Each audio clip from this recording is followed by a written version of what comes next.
everyone, welcome back to Financial Wealth Community. So today I'm going to be giving you a step-by-step guide on separating your personal and business finances. So getting rid of them all being together. I mean, are you really tired? You should be tired of scrambling to figure out which expenses are business and which expenses are personal. I know I am tired of doing it for my clients, and I know they're tired of when I contact them and say, is this personal or business? Because it's all mixed up into the same bank account, right? So we want to stop doing that. Let's fix that. So in this video, I'm going to walk you through how to easily separate your business and your personal finances. It's going to save you time. It's going to avoid any stress issues for you. And it's also going to help you to stay compliant with your taxes. So let's look at step one. The very first thing you're going to do is to open a separate business bank account. This is the first step. You want to set clear financial boundaries, but it's also going to make your bookkeeping so much easier to handle. So what you want to do is look for accounts with low fees or online banking accounts. A lot of them don't charge you fees anymore. And also integrations. You want your bank account to be able to integrate with accounting tools such as QuickBooks or Xero, because it's going to make everything so much faster and easier for you. So that's the first step. Find that bank account, that business bank account that you can use.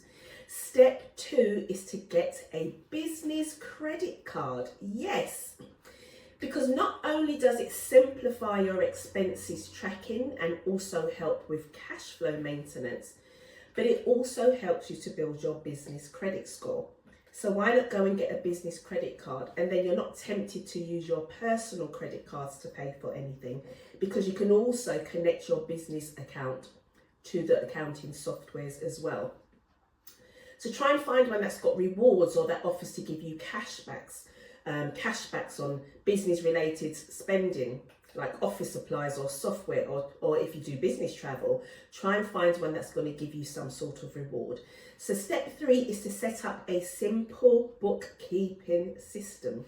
And the word here is simple. It really doesn't need to be complicated. This is going to help to keep you organised, especially during the tax season. And again, you're going to use software, you're going to use tools like QuickBooks, Xero, Wave. There's so many out there. Find one that works for you and that you find quite easy to do. And most of them will give you a trial period as well. So that's what you want to do. Make sure that you set up your bookkeeping system. Because what it can also do when you connect them to this software, when you connect your bank transactions to the software, or your bank business account rather, you can set up different things within the software where it will automatically categorize those expenses for you. So you won't even have to sit there and go through and say, right, that was for travel, that was for that. You can set up systems on the software. So every time that particular expense comes through your bank account, it will automatically know what to do with it. So that's another reason to do it. And if you can't manage that yourself, well, then consider hiring a virtual bookkeeper or an accountant. If you haven't got time to do it yourself, then get them to do it for you. It's going to make their life easier, which ultimately will make your life easier. Step four, pay yourself. Pay yourself a salary. You want to set yourself a certain amount, right, that ensures that you are covering your personal needs, right, without having to always be dipping in and out of your business account or your personal account to top up and all of this. And that's where the cash flow forecast comes in that I've spoken to you about before on another video. So you want to make sure, though, that you are actually setting yourself an amount from your business that you can pay yourself. And if you're a business owner, that might mean that you have to set up a structure where you pay yourself via PAYE, pay as you earn.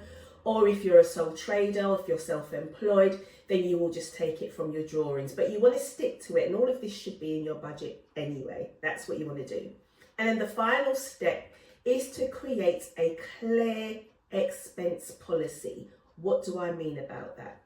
Well, you want to decide what is allowable business expenses for your business, right? So like travel or software, you might buy lots of software subscriptions. what is actually allowable for your type of business. And you can find this information on your tax authority's website. So here in the UK, if you go to hmrc.gov.uk, it will tell you the expenses depending on your company structure that you can claim.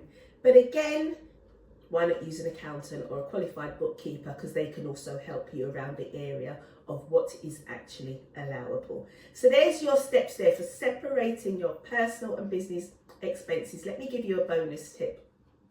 Don't just do this once, you want to monitor it regularly.